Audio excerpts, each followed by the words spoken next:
జై శ్రీమన్నారాయణ. అందరికీ నమస్కారం. ఈరోజు 14వ పాసురం గురించి తెలుసుకుందాము.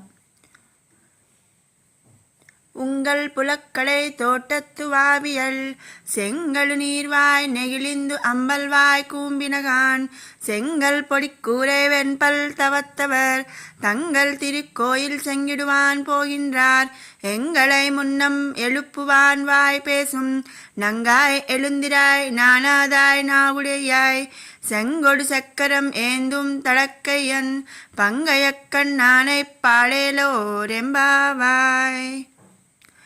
ఈ పాసురంలో ఒక గోపిక ముందుగా వచ్చి మమ్మల్ని లేపుతాను అని మాట ఇచ్చిన పరిపూర్ణమైన వనిత. మరి నిద్రపోతున్నావా నువ్వు? మీ పెరట్లోని దిగుడు బావిలోని ఎర్ర కలువలు వికసించాయి, నీలి కలువలు ముడుచుకున్నాయి అంటే తెల్లవారింది అనడానికి సంకేతం అన్నమాట. కాషాయ వస్త్రములు ధరించిన తెల్లని పలువరస గలవారు తమ తమ ఆలయములకు తలుపులు తెరిచి భగవంతుని ఆరాధన కోసం కుంచెకోలను తాళములు తీసుకొని వెళుతున్నారు. ఇవన్నీ తెల్లవారింది అనడానికి సంకేతాలు. ఓ తీయగా మాట్లాడేదానా, శంఖం చక్రం ధరించిన వాడు, విశాలమైన హస్తములు కలవాడు, పుండరీకాక్షుడైన శ్రీకృష్ణుని కీర్తించుటకు లేచి రావమ్మా.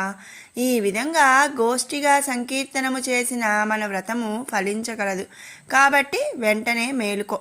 మరి ఎవరికి ఇష్టమైన రీతిగా వారు శ్రీరాముణ్ణి శ్రీకృష్ణుని గుణగణాలను కీర్తించారు గోపికలు. తన నేత్ర సౌందర్యానికే అబ్బురపడి శ్రీకృష్ణుడే తన వద్దకు రాగలడని తలచిన సౌందర్యవతి అయిన గోపికను మేల్కొలిపారు మన ముందు పాసురంలో.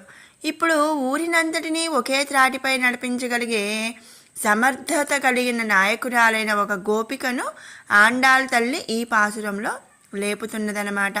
మరి తానే వచ్చి అందరినీ మేల్కొల్పుతానని బీరాలు పలికి ఇంకా నిద్రపోతుంది ఈ గోపిక. మరి తన పెరట్లో దిగుడు బావిలోని కలువలు తామరలు చూచుకొని మురిసిపోతున్నది ఈమె.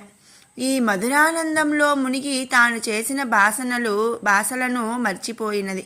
ఈమె భగవదనుభవానంద సాగరంలో మునిగి ఇతర విషయాలను మరచి ఆ ఆనందానుభూతిలోనే నిమగ్నమైన ఇట్టి గోపికను మరి ఈ పాసురంలో మేల్కొలుపుతున్నది మన ఆండాళమ్మగారు.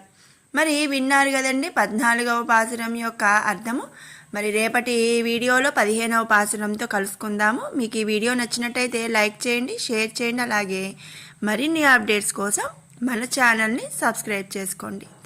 Thanks for watching.